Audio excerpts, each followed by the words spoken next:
Hello friends, welcome back to my YouTube channel. आज हम लोग इतिहास के कालक्रम के बारे में पढ़ने वाले हैं। तो हम लोगों ने हिस्ट्री का रिवीजन क्लास अभी कंप्लीट किया है। तो उसके बाद हम लोग हिस्ट्री में जो भी इम्पोर्टेंट सारे चैप्टर से जो भी इम्पोर्टेंट क्वेश्चन बन रहे हैं वो सारे शॉर्टकट वे में एज अ क्रैश कोर्स हम लोग पढ़ने वाले हैं। तो एक क्लास में हम लोग एक चैप्टर कंप्लीट करेंगे।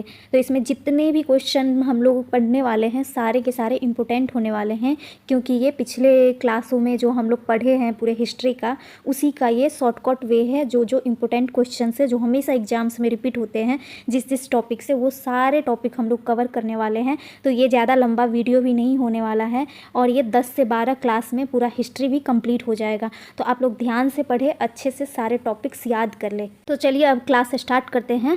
इतिहास का कालक्रम, यह पहला चैप्टर है। इसमें हम लोग पढ़ने वाले हैं अतीत का अध्ययन इतिहास कहलाता है। तो अतीत का अध्ययन क्या कहलाता है? इतिहास कहलाता है। इतिहास के पिता कौन है? हेरोडोटस है। तो ये छोटे से छोटे एग्जाम से लेकर के बड़े एग्जाम MTS लेवल से लेकर के BPSC प्री तक ये क्वेश्चंस पूछे जाते हैं, वो सारे क्वेश्चंस इसमें कवर किए गए हैं। ये मेनली सारे चैप्टर्स का सारांश है, तो इसको अच्छे से रिवाइज कर ले, याद कर ले। ये हिस्ट्री का मास्टर क्लास है। तो ये क्वेश्चन हमेशा पूछे गए हैं, बहुत सारे एग्जाम्स में पूछे गए हैं। इतिहास के पिता कौन थे? तो हेरोडोटस थे।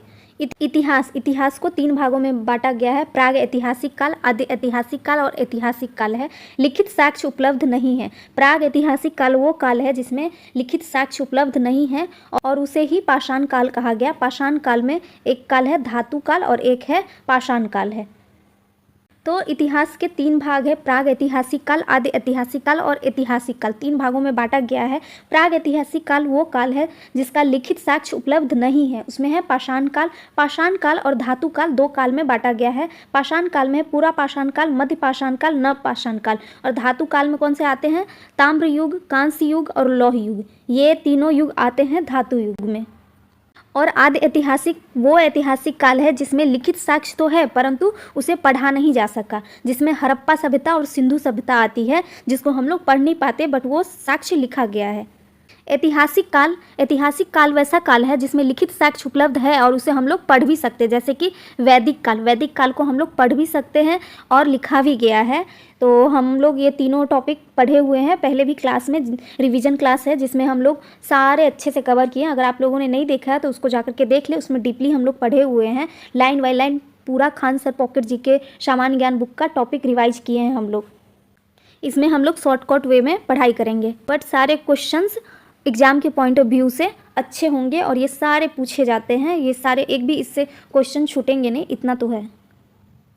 इस क्लास में हम लोग शॉर्टकट वे में पढ़ाई करेंगे, एज अ क्रैश कोर्स पढ़ाई करेंगे। जो भी हम लोग पहले रिवीजन किए हैं, रिवीजन क्लास था खान सर पॉकेट GK सामान्य ज्ञान बुक का, उसी का ये शॉर्टकट है। जो सारे चैप्टर्स का सारांश इसमें है। तो एक एक चैप्टर का एक एक क्लास होगा जो कि बहुत छोटा होगा, बट इसमें से एक भी क्वेश्चन आपको एग्जाम्स में छूटेंगे नहीं, आप अगर सारे याद कर लेते हैं तो। अब हम लोग पाषाण काल के बारे में पढ़ते हैं। पाषाण काल में पत्थर और औजारों का प्रयोग होता था। इसे 3 भागों में बांटते हैं।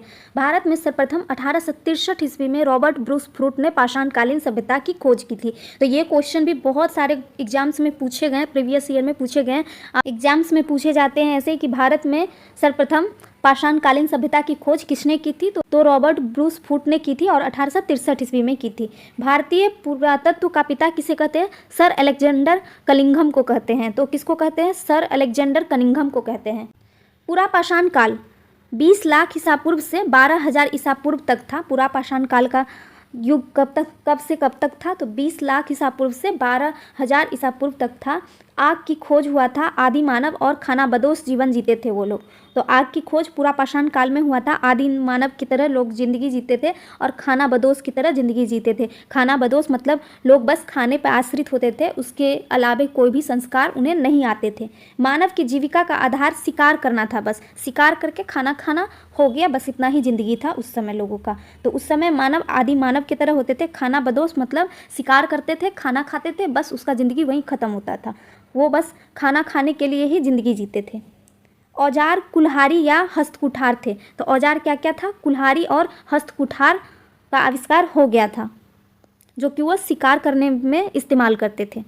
पूरा पाषाणकालीन स्थल है, क्षेत्र है। तो सोहन घाटी जो कि पंजाब में है, पाकिस्तान में भी पड़ता है। सोहन घाटी जो है वो पंजाब में है, वो पाकिस्तान का क्षेत्र है, वो पूरा पाकिस्तान कालीन स्थल है जो कि खोज निकाला गया है। बेलन घाटी जो कि मिर्ज़ापुर में है, उत्तर प्रदेश में पड़ता है। भीमबेटका ये भोपाल मध्य प्रदेश में। ये क्वेश्चन पूछा जाता है भीमबेटका किस लिए फेमस है, तो चट्टानों में चित्रकला के लिए फेमस है। भीमबेटका क्यों फेमस है, चट्टानों में चित्रकला के लिए फेमस है। और ये कहाँ पर स्थित है, भोपाल में स्थित है, मध्य प्रदेश के भोपाल में स्थित है। नेवासा महाराष्ट्र में है, पहलगाम कश्मीर में है। पहलगाम कहाँ पे है, कश्मीर में है।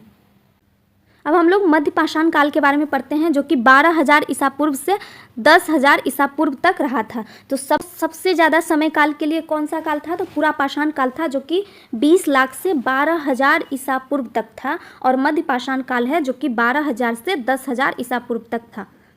इसमें अंत्योष्ठी कार्यक्रम चालू होने लगे।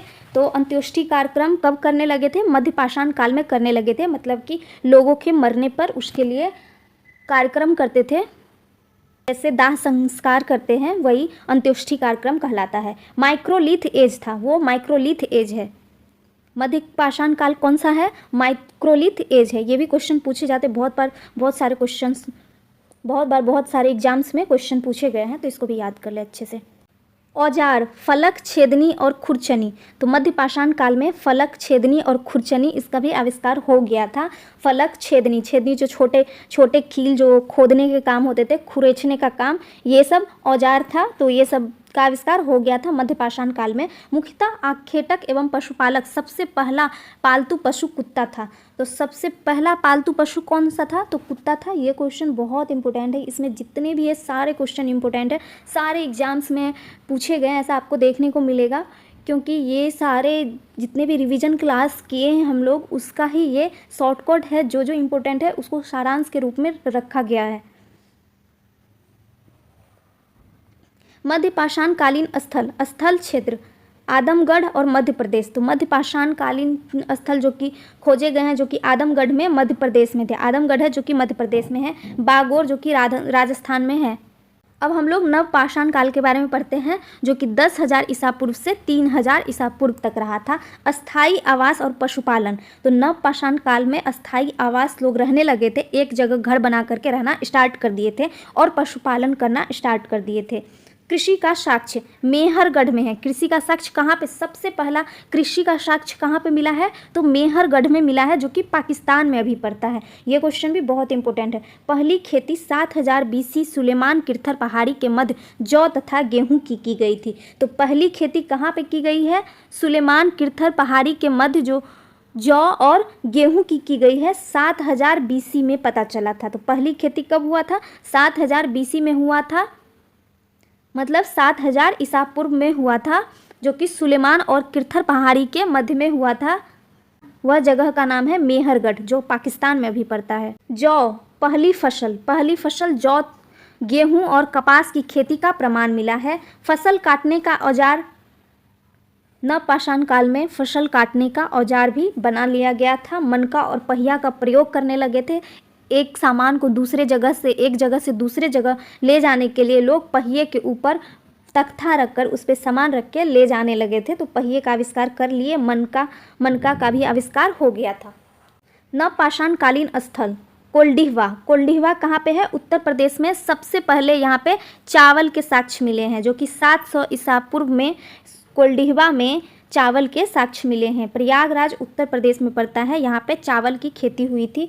और चिरांद बिहार में है, जहाँ पे हड्डियों का उपकरण मिला है। तो चिरांद कहाँ पे है, बिहार में है, जहाँ पर हड्डियों के उपकरण का साक्ष्य मिला है। नव पाषाण कालीन स्थल ब्रह्मगिरी पिकलीहरन कर्नाटक में है, जो कि बाजरा की खेती के लिए फेमस है। बुर्जहोम जो कि श्रीनगर में पड़ता है, इंसानों के साथ पालतू पशु और शवाधान गर्त आवास का साक्ष्य मिला है। तो बुर्जहोम में क्या मिला है, इंसानों के साथ पालतू पशु, जहाँ पर इंसानों के साथ उसके पालतू पशु होते थे, उसको भी दफनाया जाता था, उसी का साक्ष्य मिला है। गुफफराल श्रीनगर में है, जो कि कुम्हारों की गुफा, कृषि और पशुपालन का साक्ष्य मिला है। गुफफराल में क्या मिला है, कुम्हारों की गुफा का और कृषि का साक्ष्य मिला है और पशुपालन का साक्ष्य मिला है। बुर्जहोम में क्या मिला है, इंसानों के साथ उसके पालतू पशु को दफनाया जाता था उसी का साक्ष्य मिला है। तो इंसान के हड्डी के साथ वहाँ पे उसके पालतू पशु का भी हड्डी का साक्ष्य मिला है। इससे ये अनुमान लगाया गया कि शायद इंसानों के साथ पालतू पशु को भी दफनाया जाता था। तो ये कहाँ पे है? बुर्जहोम है जो कि श्रीनगर में है। धातु के आधार पर इतिहास का कालक्रम। तो धातु के आधार पर इतिहास का कालक्रम है ताम्र युग, चैल्कोलिथिक एज। मानवों द्वारा पहली धातु की खोज क्या हुई थी? तो तांबा हुई थी। तो मानवों द्वारा सबसे पहले किस धातु का खोज किया गया है? तो तांबा का खोज किया गया है। ग्रामीण संस्कृति, प्रमुख ताम्रपाषाणिक संस्कृतियाँ, संस्कृति और क्षेत्र। आहार संस्कृति, सबसे पहला संस्कृति आहार संस्कृति है जो कि राजस्थान का उदयपुर क्षेत्र में पड़ता है। कायथा संस्कृति, यह चंबल नदी का क्षेत्र है। रंगपुर संस्कृति गुजरात का तटीय क्षेत्र है। मालवा संस्कृति नर्मदा नदी का क्षेत्र है। जारवे संस्कृति, यह सबसे बड़ा स्थल है, महाराष्ट्र का दैमाबाद एवं इनाम गांव है। उसके बाद है कांस्य युग, ब्रॉन्ज एज, हड़प्पा सभ्यता उसी में आता है। लौह युग आयरन एज होता है और वैदिक संस्कृति, ये सब कांस्य युग में आती है। तो चलिए आज के क्लास में इतना ही। अगले क्लास में हम लोग सिंधु घाटी और हड़प्पा सभ्यता के बारे में पढ़े थे, जिसका कार्यकाल 2500 ईसा पूर्व से 1750 ईसा पूर्व तक है। तो छोटा छोटा क्लास भले ही है लेकिन बहुत इंपॉर्टेंट है, तो आप आगे भी बने रहें। अगर वीडियो अच्छा लगा हो तो वीडियो को लाइक करें, चैनल को सब्सक्राइब करें और बेल आइकन दबाना न भूलें। मिलते हैं अगले वीडियो में। Thank you.